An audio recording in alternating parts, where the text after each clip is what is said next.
But I need to be heading off to the west. Surprise frog here. 9s. It's weak against fire, so I get that bonus. And see this tree over here? You need to get 6 of these, but only 4 are going to be dealt with at this point. Just simply strike it, wait for the game to do its thing. And this is where the nomad village used to be. Notice how there's no tents here? But also, Sedine is also present here. Waiting for the game to load, and he just appears out of absolutely nowhere. And yes, see that tree in the background? You know what your next target is, don't you?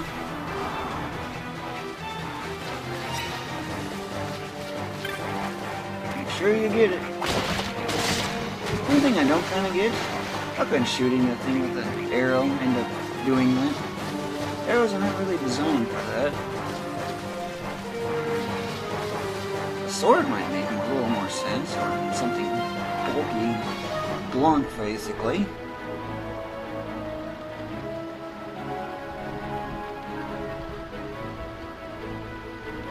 Yes, this zone takes a very long time to load.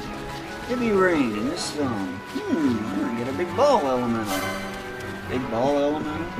I'll show it when I come along. Surprise frog. When I get there, of course. I need to be heading off this way. That's actually if I actually see that ball. There's some surprise frogs around here too. I just jump out at you. Ah, there you are. Here's what I call the split. Notice there's an enemy that's closer, and then there's an enemy that's farther. Have the party leader attack the farther one, and let the other berserkers deal with the closer one. So what about this giant ball then? What do you do about that? Well, you could attack it. You can actually handle it very well now. But there's something else to consider before bothering to attack it. It seems strange, but go unarmed on your berserker. Okay, but attack power is only 11. Wrong. If you have the brawler license, take your strength stat, add your level, and then divide by 2. That is what your real attack power is, even though it doesn't show up that way. That means you're going to be doing damage like crazy, and really fast too.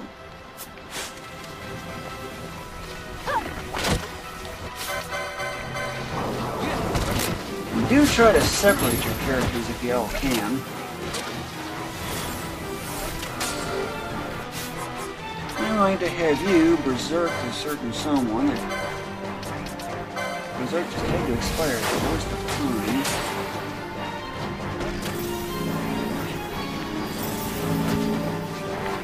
Few in range, so that way I can get this restored as needed. And this is basically how you deal with it. But that's a huge amount of XP, don't you think? And did you notice the 4,000 of healing? That's nice. And don't forget to get this tree over here where all these fish are. There's also a rain dancer present too, but it's a rare enemy.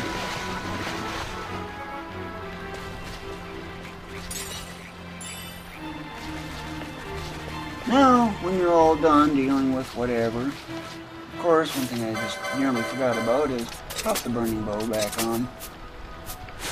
I need to be going over here.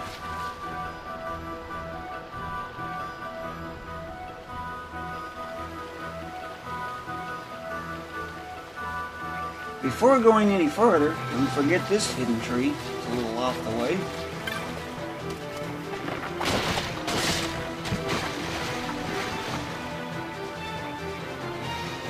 That's the 4 trees that you're going to be dealing with for now. We'll get the other 2 a little bit later.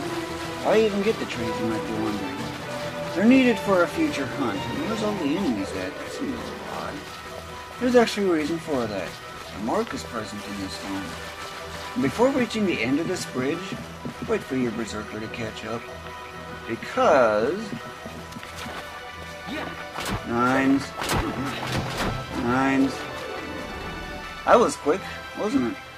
Especially 9999 damage. I would have actually taken that thing out even quicker if it wasn't for that annoying damage limit.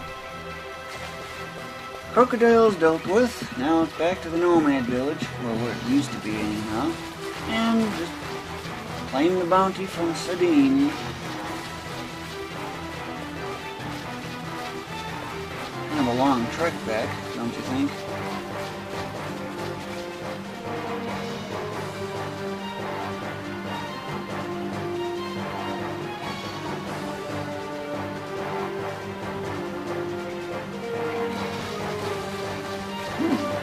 This one didn't appear before. Of course, I'm not after the loot or anything. But it is a quick license move for both here and Fran to catch up at least.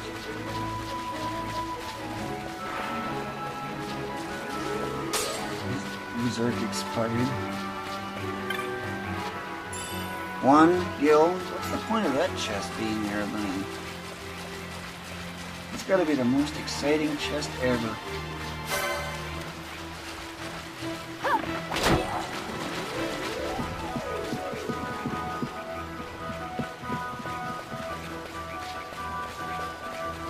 Nomad village, or at least what it used to be, is over here.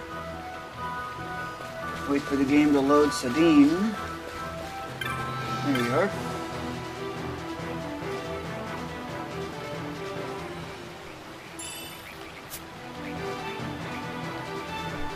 Weak, so cold, so cold. Have you ever thought about getting out of the rain? Seems kind of dumb in a way, don't you think?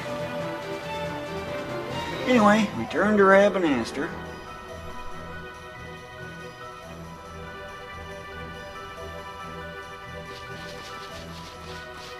Surprise frog here. Nines.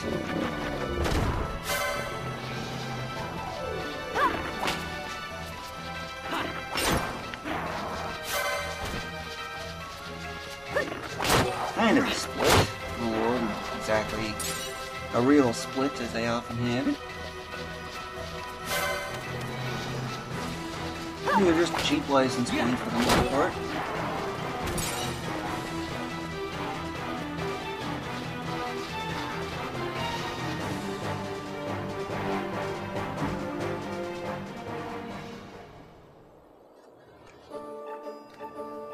So why go to Rabanastre? What about that Wyvern Lord hunt?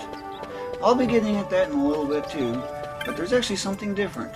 Go to the Sand Sea for now, because there are now new hunts available. Yes, new hunts are available. Of course, that's if you've done those in the other area, in the Lusu mines primarily. Not to mention the Croakadile hunt that you have to do before this point, well before.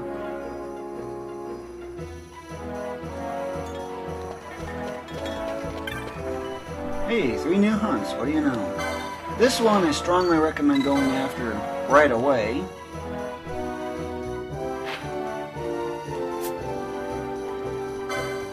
This one is a fun one because you can actually solo it.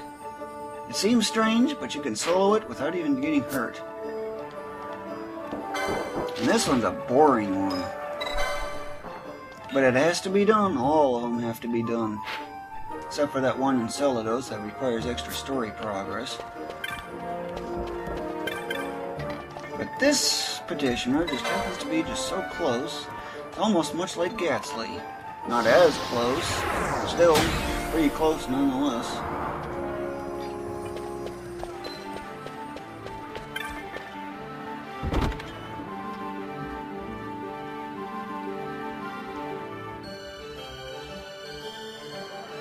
Use the Moogling to head to Westgate.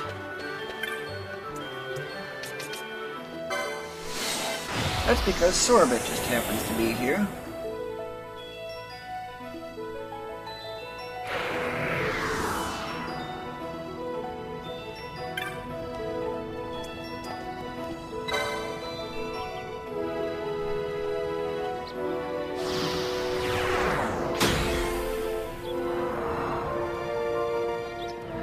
Now, head to the Sand Sea again.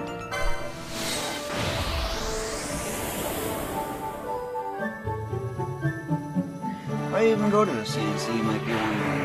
Really, just check the hunt board. It's actually not for the hunt board, but it's the closest point to getting after what I'm kind of after at the moment. That's because there's a low town entrance so close.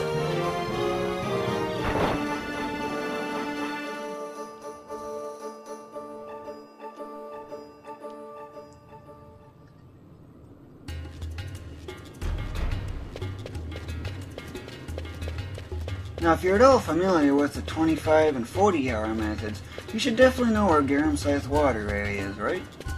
Well, if you don't, from doing the 70 hour method, here it is. Of course, the story does have you going to Garum Scythe waterway, but this is a different case.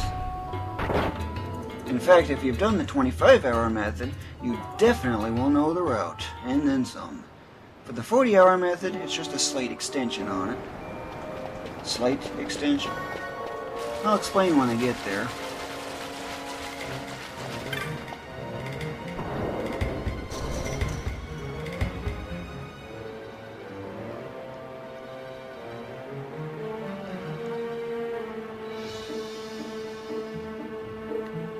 Exit number 4 is what you need to use. This is number 1, 2, 3, and straight over here is 4.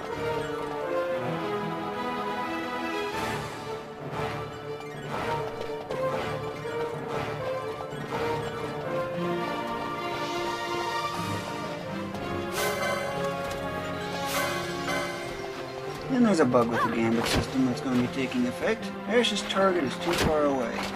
Okay, if it's too far away, I'm only able to attack it. Bug. It's one of numerous bugs I'm aware of in the game.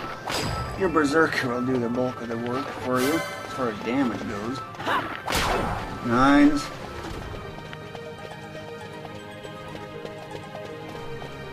You don't need to have to immobilize these either, because your berserker tears them up on such short notice, it's almost ridiculous. Putrid liquid, that's a ton of gil. From having all those monographs, it's worth 1,300 gil if I remember, 13 something. You don't have to worry about water elemental here, because you have many here for 10 minutes or more. Bad breath? Oh no, you need a breath mint. How about Icebreaker's Frost? Maybe that might help you. Not just one of them, a whole box of them.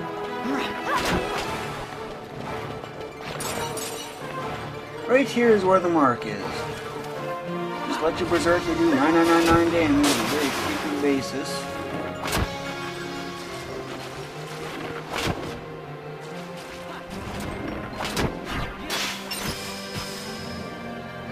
Okay, that's interesting. Flash didn't even take effect, even though it animated like it did. Now that Cura Gambit's gonna kick in. Watch. Whoa, that is a big difference. You can see how that comes in, right? Healer gets fully healed, then the area of effect ends up getting the others while it's at it. 50% more healing, all because of Serenity. But wasn't it 2x? Well, the 2x is applied to status effects. There's actually a 1.2x for attack magic, like Firaga, for example. But what you need to do now is just simply return to Low Town.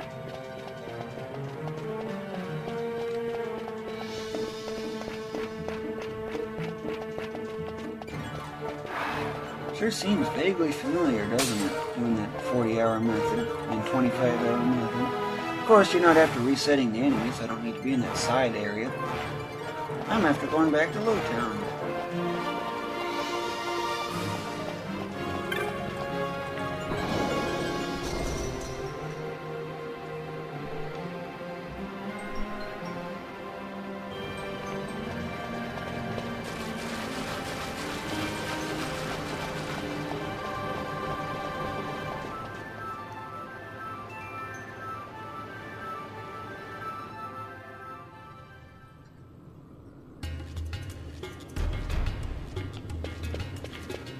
Now, before going any further, you need to deal with Balzac.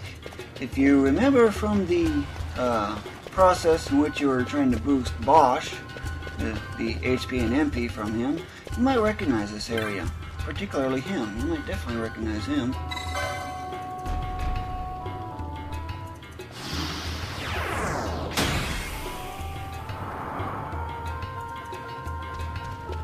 Now you need to head back into Rabanastre itself. That way you can go claim the bounty from Sorbet. Of course, this area kind of is a maze.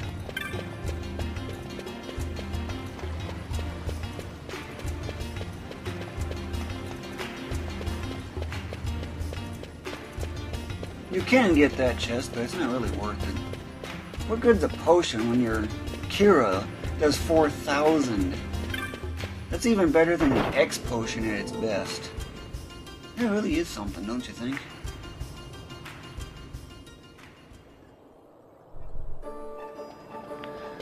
Well, once you're back up into the streets of Rabanastre, head to the south, or at least in my case anyhow, and use the Moogling to head to Westgate. If you watch those Moogles closely, you can actually see that they wave when you go bye-bye, basically. And that one will tip its hat and say hello, basically. So what's so important about that hunt? Yoichi bow, that's why. But what's so special about Yoichi bow? Seems kind of strange in a way, wouldn't you think? You even get an extra key. However, before you can even do anything with that Yoichi bow, you gotta license it. That license, however, is pretty quick to get to. Bow's 5, when burning bow is on 4. That must mean it's a lot more powerful. Yeah, these two are getting up there.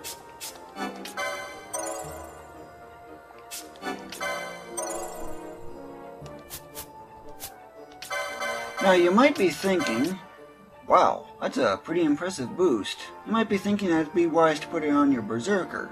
That's actually not the case, because the burning bow is actually still more powerful because of those fiery arrows, offering that 50% boost. So, instead, put it on a character that's doing other things. Of course, you could have it on the party leader and swap in the parallel arrows, but I don't really see that as a great necessity at this point anyhow. Next, head to Southgate. Why Southgate? I need to go to the Tomb of Wraithwall, but I don't want to go through the Wester Sand all the way through the Argornim Yenso Sand Sea, and then the Nam Yenso Sand Sea, or at least the bulk of it. So, teleport. The Tomb of Wraithwall is the closest point there is.